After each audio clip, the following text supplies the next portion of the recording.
রাজকবিপুরে ছিল নামজাদা লোক, নাম ছিল তার আগডুম। কত লোককে যে সে ঠকিয়েছে তার আর শেষ নেই। এদিকে আগডুম বাজারে চলল গুড় বেচতে।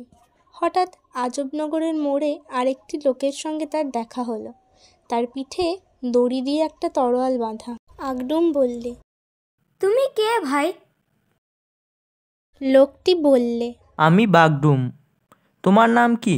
বাড়ি কোথায়? আগডুম উত্তর দিল, আমার নাম আগডুম, বাড়ি আমার আজগুবিপুরে, গুড় বেচতে বাজারে চলেছি।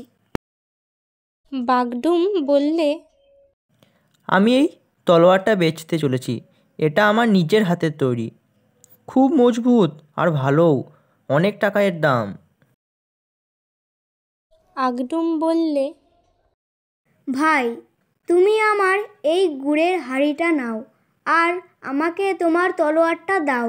আমার পাড়ায় ভয়ানক চোরের উৎপাত।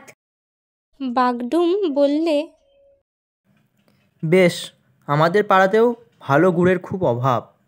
তারপর দুজনে দুটি জিনিস অদল বদল করে নিয়ে গেল। বাড়ি গিয়ে বাগডুম খানিকটা গুড় তুলে দেখল, ইস, হাঁড়িতে পচা গোবর ঠাসা, নাকে কাপড় দিয়ে পালাতে হয়, ওপরে শুধু কিছু ভালো গুড়। আগডুম তো তাকে আচ্ছা ঠকিয়েছে। আগডুম বাড়ি ফিরে এসে ভারী খুশি হয়ে যেই তরোয়াল খুলল, অমনি দেখে ভিতরে তরোয়াল কিছু নেই, একটু সরু লিকলিকে লাঠি।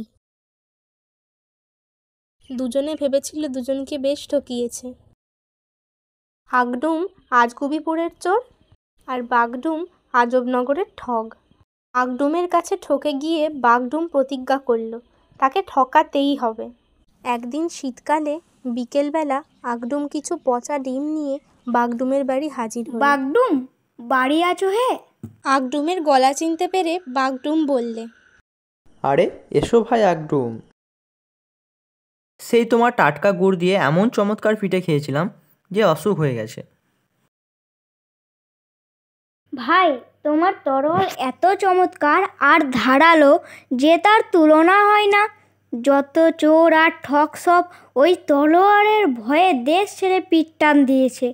যাই হোক ভাই, আজ মানুষ সরোবরের দুধ আর হাঁসের টাটকা তাজা ডিম এনেছি, কিছু রাখো।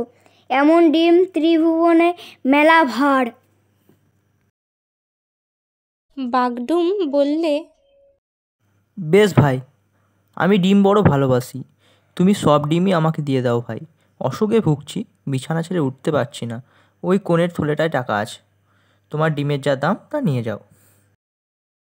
এদিকে ঘরের কোণে থলিটলি কিছুই ছিল না, ছিল খুব বড় এক ভীমরুলের চাক।